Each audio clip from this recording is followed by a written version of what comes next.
Hello, everyone. I'm Sign1News anchor Gatry Persaud.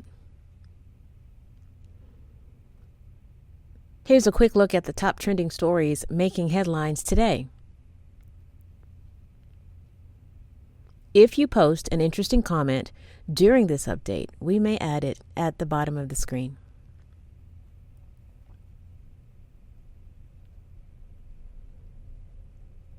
Forecasters say a treacherous mix of snow and ice is headed for 20 million people from Texas to the Carolinas.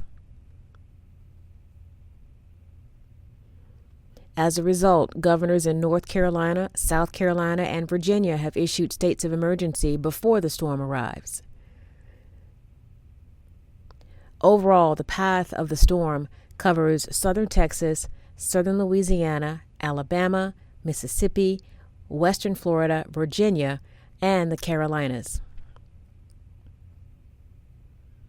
It is important to stay informed and safe. So as always, Sign1News will post any emergency weather press conferences with sign language interpretation on our website and all of our social media platforms.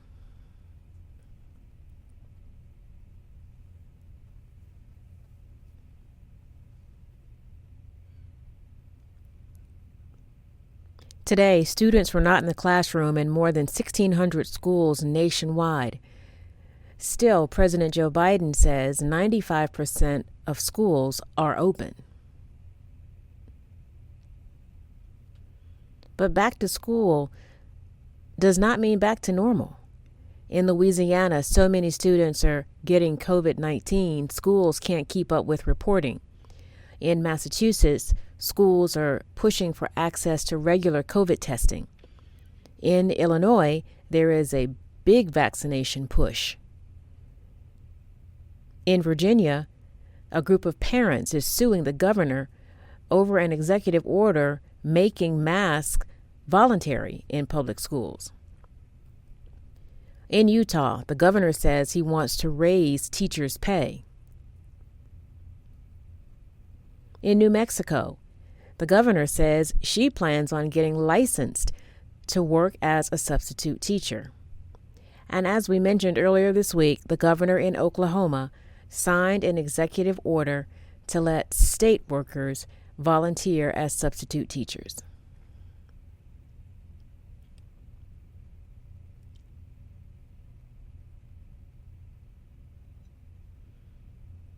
Kyle Rittenhouse, the teen who was acquitted in the killing of 2 men and wounding another during protests in Wisconsin in 2020, wants his property back, including the weapon used in the shooting.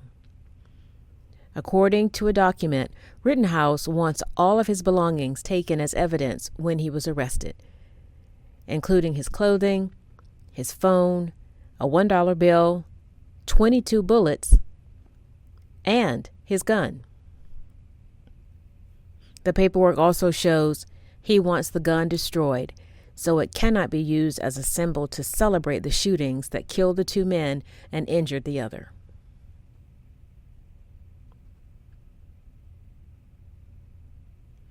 We have 2 nationwide recalls to tell you about.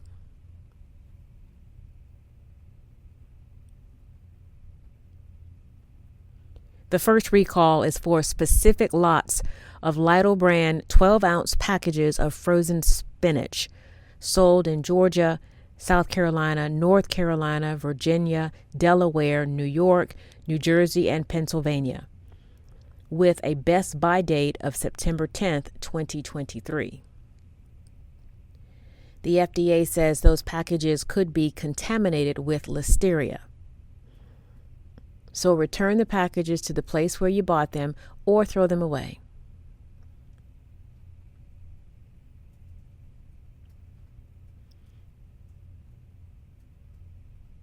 The second recall is for over 300,000 Frigg silicone baby pacifiers sold at popular stores like TJ Maxx, Spearmint Love, Little Tulips, Olivia and Jade, Amazon, and their website, mushy.com. There have been hundreds of reports of the nipple detaching from the plastic, and that may be a choking hazard. Anyone who bought one is being told to stop using it and throw it away. And consumers can also get a refund or credit by taking a photo of the separated nipple and base.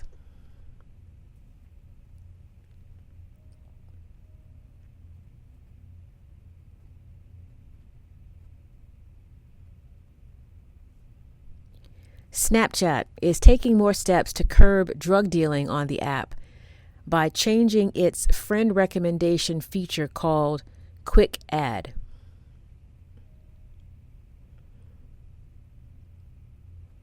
It will no longer suggest that users add accounts belonging to minors unless they have a certain number of friends in common with that person.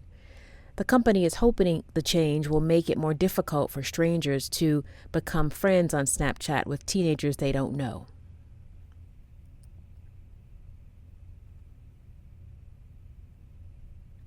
In show business news, iconic rock singer Meatloaf died early this morning with his wife by his side. No cause of death was given by the family, but TMZ is reporting he died of COVID at the age of 74. His 1977 record, Bat Out of Hell, was one of the best-selling albums of all time.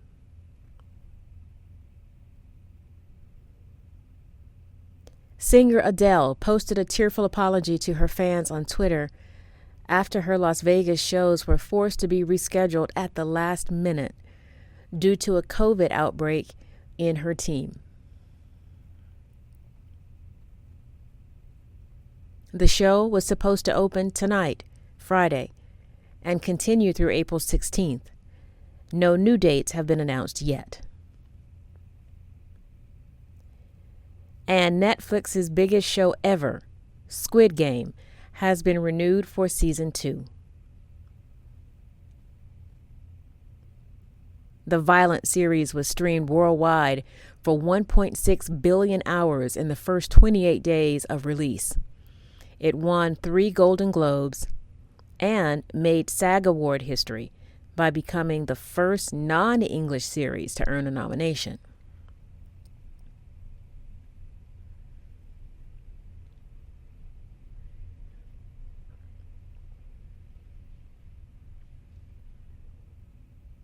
Remember to check out the virtual panel discussion of BIPIC deaf content creators tomorrow, Saturday, January 22nd, at the prestigious Sundance Film Festival at 3:30 p.m. Mountain Time.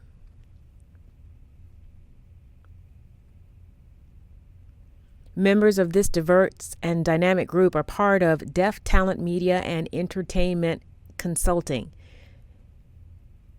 and they will make history as the first entertainment and media agency staffed with mostly Black deaf consultants and led by an LGBTQ female Black deaf CEO to be an official partner of the Sundance Institute.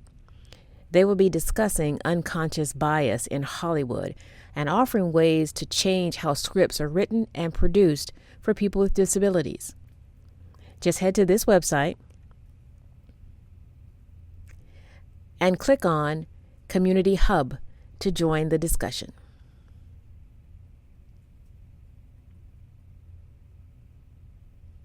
Sign1News will be broadcasting updates Monday through Friday. And then this Saturday at 6 p.m. Eastern Time, join us for the Sundance After Party. They'll be chatting with you. That's right, the BIPIC team of deaf creators will be chatting with you live on the Sign1News virtual platform right after their panel discussion, so bring your drinks and snacks. A big thank you to our Sign1News app supporters. You help make this broadcast happen. You can download the Sign1News app by heading to the App Store or Google Play Store on your smartphone.